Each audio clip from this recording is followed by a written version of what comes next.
Hello, everyone, and welcome to a nocturnal, spooky edition of the weekly track roundup, starring yours truly, Antoine Fantoine. Hope you're doing well. Let's get into it. Of course, we have to shout out our very spooky sponsor, the good people over at SeatGeek. SeatGeek, if you did not know, is an app that makes ticket purchasing simple. They aggregate concerts and tickets from all across the web. They put a 100 to 1 score on each ticket to let you know if you're getting a good deal or a bad, green meaning good, red meaning bad. Their in-app view from Seat lets you know where you're going to sit. And if you pick up the app and you buy a ticket for a concert, use promo code DROP at checkout to get $20 off your first order. The information and the link for that is down there in the description. And that is it. Let's move that down. Let's get our albums up. Of course, I also have to mention that we have down there the Amazon Associates link. If you live in the U.S. and you click on that, we get kickback from whatever you purchase on Amazon, and we have a similar thing going on with the good people over at Turntable Lab, although there you can get colorful pressings of records that I have reviewed on the channel, or some turntable stuff, some speaker stuff, audio equipment for the budding record collector in your life, or you.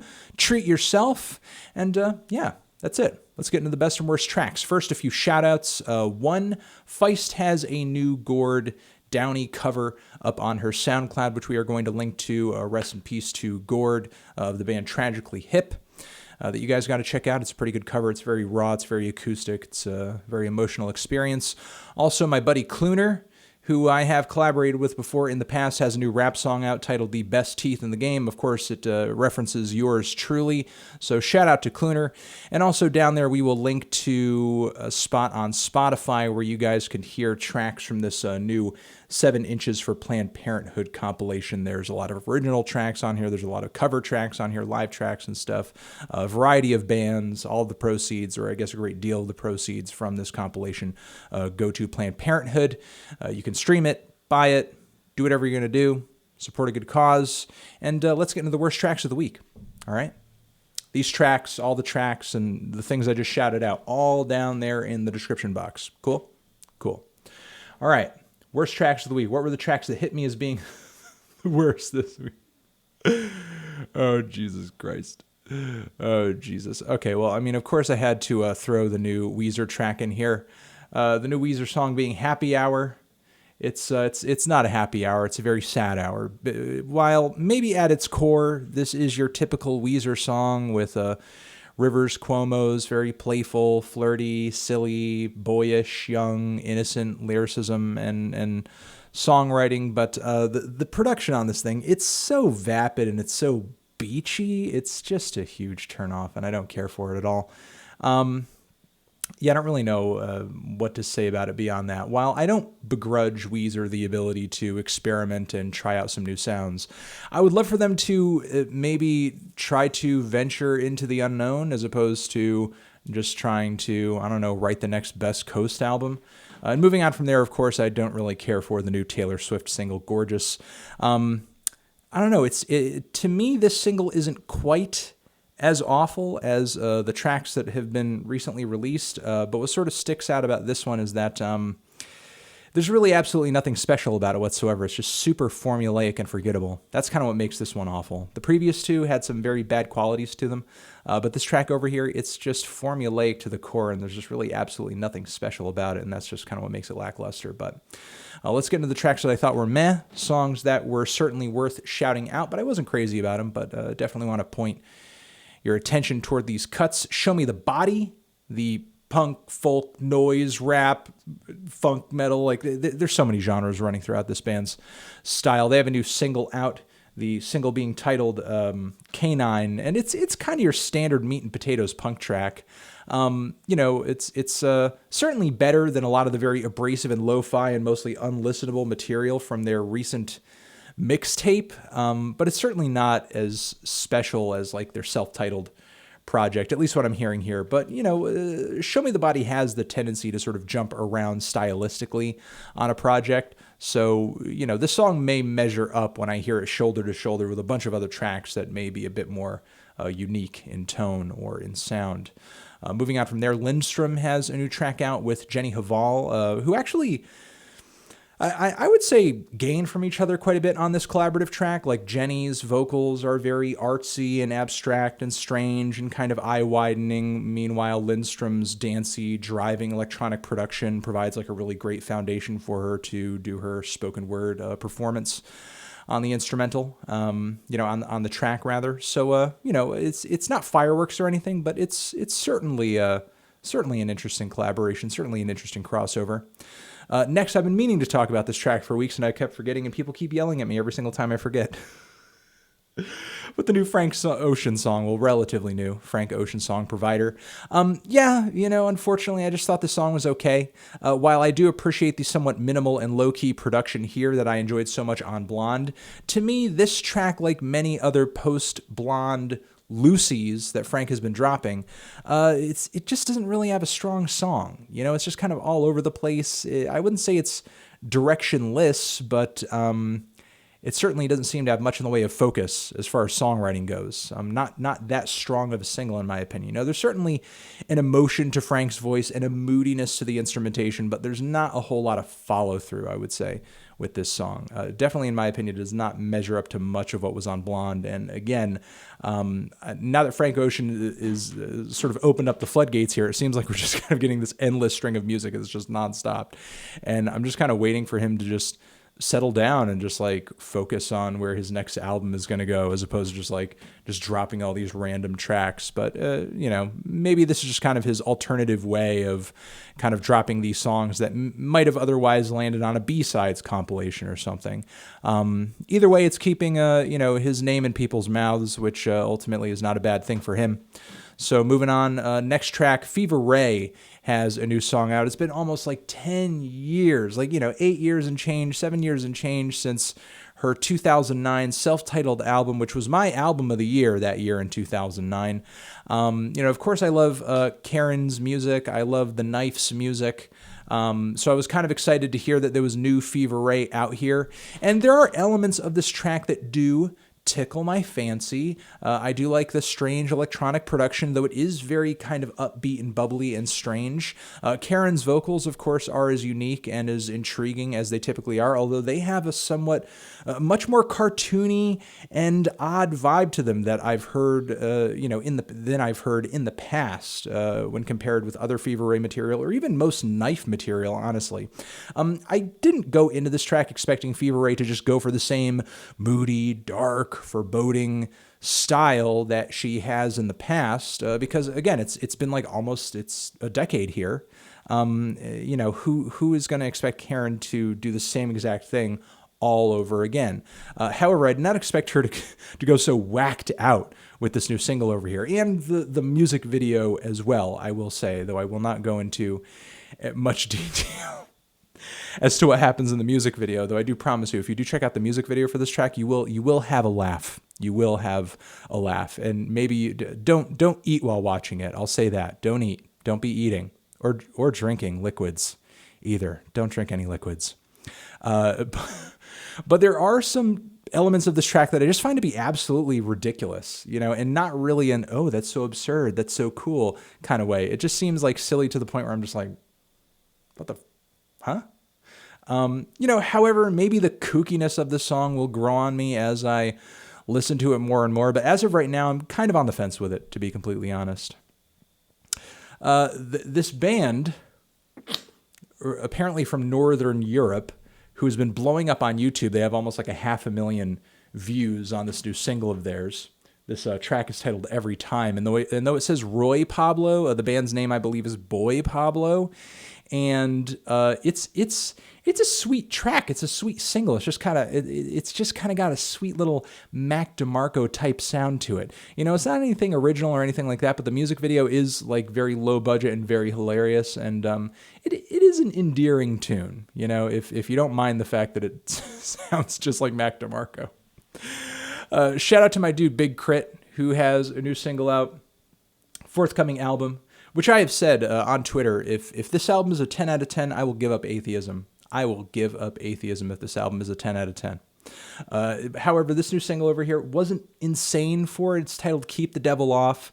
It's not your typical rap track from K.R.I.T, which is a good thing in theory. You know, I've been wanting to hear him experiment a little bit more and sort of just dip out of those Southern hip-hop cliches that he's kind of quartered himself in over the course of a very prolific career thus far. But this new track over here is kind of like a weird bit of gospel rap that, I don't know, I'm not too crazy about it. You know, lyrically, instrumentally, it's a little lightweight. Most of the song feels dominated by these sampled gospel vocals. K.R.I.T doesn't really seem to be the focal point of the track, in my opinion, or at least not lyrically or vocally. Is he doing much to steal the show away from the instrumental and away from the gospel vocals? He mostly feels swallowed in those vocals a lot of the time, in my opinion, or just outshined by them in a way. Yeah, I'm not that insane about it, to be completely honest, but it's certainly not an awful track, and could grow on me once I hear the entire record. And I got to give a shout out to Bad Bad Not Good, who have a new track out with Sam Herring from Future Islands fame, and it's an all around good track. You know, it's maybe not my favorite from them in a while. Not to say I would enjoy it much more than much of the songs off of their recently released album, but you know, it is a soulful, passionate track, and always good to hear from the boys, the jazzy boys from Canada. All right, let's get into the tracks I thought were the best tracks of the week. Surprisingly enough, yes, this is here. The new Vulfpeck track is pretty fun. Yes, it sounds a little bit like, I don't know, the theme song to a 70s sitcom or something. But, you know, it's a jazzy, funky, and ritzy and fun track. And, you know, I went back and I listened to that new single that they had as well with that guest vocalist. And that song was very good. So who knows? You know, this new song, Mr. Finish Line, though I may have in the past maligned Vulfpeck as plain, boring, white boy funk, who's to say? This new album could totally win me over. Given that these two new tracks are pretty nice, produced very well. The grooves are top-notch. You know, the playing isn't exactly fiery or anything like that, but it is very sweet on the ears. It is very pleasant, and the musicianship is quite good. So shout out to Vulfpeck. Shout out to them. Next, shout out to SOPHIE, who is kind of coming out in a lot of ways on this new single over here. Also, I wanted to mention, because I forgot to say that the new Vulfpeck track, it's linked down below. The title is down there and everything. But let's talk about this new SOPHIE song. I don't want to distract from this. SOPHIE is coming out in a lot of ways on this new track over here. We have SOPHIE on camera singing, dancing. SOPHIE is also coming out as wanting to be addressed by female pronouns now, you know, sort of as an artist, as a person.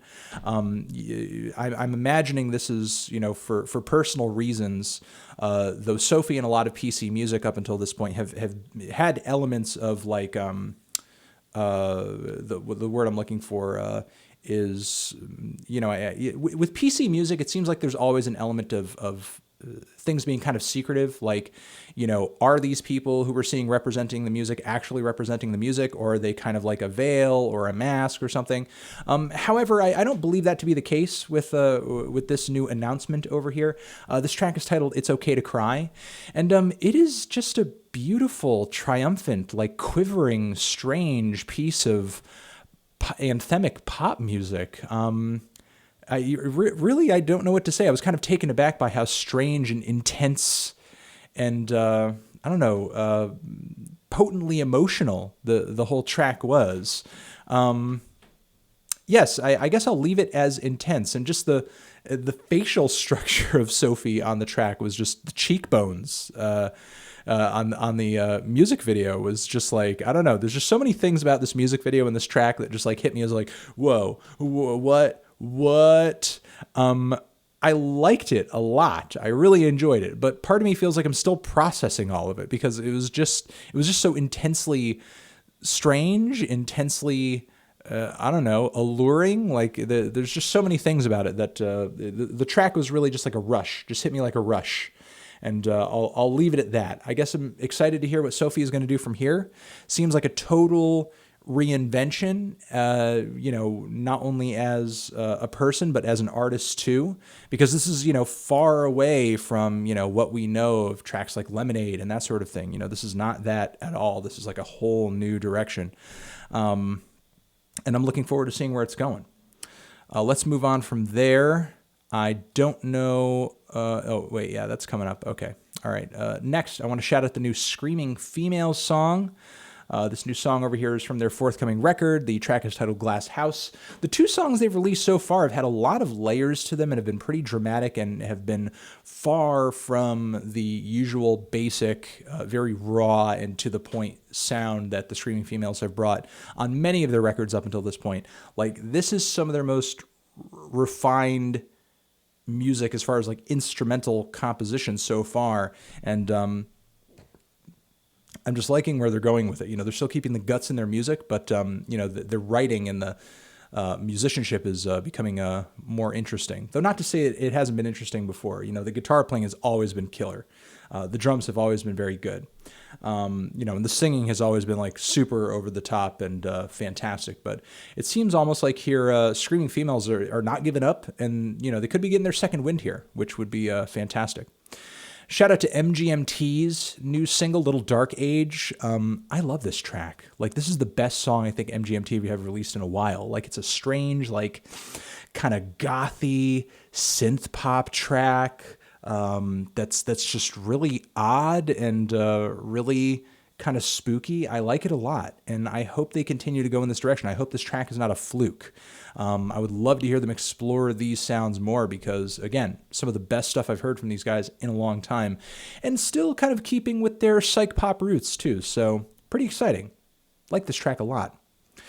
Also like the new King Gizzard track quite a bit. Though I'm not hedging my bets here, given the 2 previous albums of the 5 records they are supposed to be releasing this year, but still they could pull through on this one. The track is titled Crumbling Castle, and it's this long, like 10-minute monster. It's multifaceted, it's mystical, it's really difficult to follow at times, but still very satisfying and fulfilling and a really intriguing track. It's epic as hell, and easily some of the best and stuff they've released this year, and easily some of the most ambitious stuff they've released this year. So I don't know, man. Just sort of looking forward to seeing how this next record plays out. If we're going to get a bunch of like long, progressive psych monsters on this next record of theirs. And finally, got to give a shout out to the new A Perfect Circle track. This song over here, The Doomed, is kind of like the band returning to their old form. Back during, their heyday, during like, their debut record, their sophomore record, kind of like those progressive and strange alternative metal sounds are kind of coming back. And, the lyrics I thought were pretty cool. Had like a bit of a political and a religious angle to them. Just liked the groove, liked the riffs.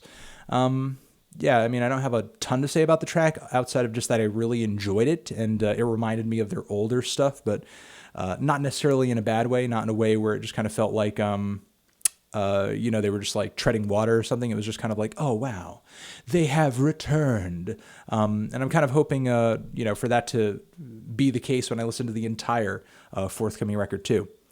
Although I would really like a Tool album. I'll say that. All right, guys, that has been the weekly track roundup. All of those songs are linked down there in the description. Thank you for watching, along with, again, our Amazon Associates link. Anything you buy on Amazon if you live in the U.S., we get kickback from it. And our Turntable Lab link, same thing with them. And the good people over at SeatGeek, who, if you remember, is the sponsor for this video. Hit up that link in the description box, too. I'll catch you guys in the next weekly track roundup. Thank you, thank you, thank you, thank you, thank you, thank you, thank you, thank you, thank you, forever.